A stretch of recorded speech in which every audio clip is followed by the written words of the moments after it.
João Batista foi decapitado. E a primeira coisa que Jesus fez ao receber essa notícia foi se afastar de todos. Mas por quê? O que será que Jesus sentiu ao saber que o homem que havia preparado o caminho para sua chegada estava morto? O Evangelho de Mateus apresenta uma cena curta, mas extremamente significativa. Herodes havia mandado matar João Batista depois que o profeta denunciou seu relacionamento com Herodias, esposa de seu irmão. Durante uma festa, a filha de Herodias dançou diante de Herodes e agradou tanto ao rei, que ele prometeu dar a ela qualquer coisa que pedisse. Influenciada pela mãe, ela pediu algo terrível, a cabeça de João Batista. Herodes ordenou a execução. João foi decapitado, e seus discípulos sepultaram seu corpo. Depois disso, foram até Jesus e contaram tudo o que havia acontecido. E então vem uma das reações mais marcantes de toda essa passagem. Jesus ouviu a notícia e se retirou de barco para um lugar deserto, sozinho.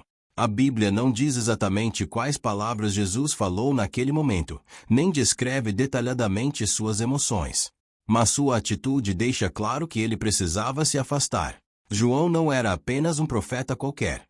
Era aquele que havia anunciado sua chegada, preparado o caminho e apontado para ele diante do povo. E talvez o detalhe mais forte esteja no que aconteceu logo depois. Jesus procura um lugar deserto para ficar sozinho, mas a multidão descobre para onde ele foi e começa a segui-lo.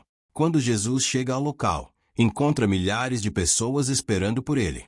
E, mesmo depois de receber uma notícia tão dolorosa, ele não simplesmente manda todos embora. O Evangelho diz que teve compaixão deles e curou os enfermos. Depois, quando a noite chegou, aconteceu outro dos grandes milagres registrados nos Evangelhos, a multiplicação dos pães e dos peixes. 5 pães e 2 peixes foram usados para alimentar uma multidão.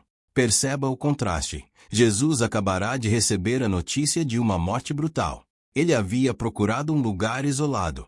Mas, quando viu pessoas necessitadas diante dele, sua reação foi demonstrar compaixão. O texto não diz que ele não sentiu tristeza. Também não afirma exatamente o que passou em sua mente.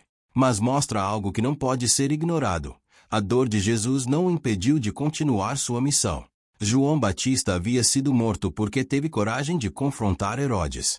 Ele não ficou em silêncio diante daquilo que considerava errado. Sua morte mostrou o preço que ele pagou por sua mensagem.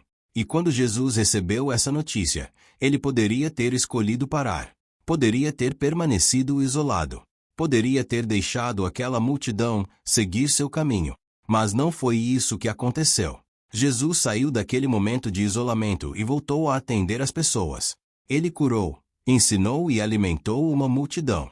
E existe uma lição muito forte nessa sequência. Jesus também sentiu o peso da perda, mas não permitiu que a perda encerrasse sua missão. João Batista havia preparado o caminho. Agora, mesmo depois de sua morte, aquilo que ele anunciou continuava acontecendo através de Jesus. A voz de João havia sido silenciada por Herodes, mas a mensagem que ele pregava continuava avançando. E aqui está talvez o ponto mais importante. A Bíblia não tenta transformar a dor de Jesus em um espetáculo. Ela simplesmente mostra sua reação. Ele recebe a notícia. Afasta-se. Procura um lugar deserto. Depois encontra uma multidão e demonstra compaixão. Não sabemos tudo o que Jesus sentiu naquele momento, mas sabemos o que ele fez. E isso torna essa passagem tão poderosa, porque a morte de João Batista não significou o fim da missão. João havia apontado para Jesus durante toda a sua vida.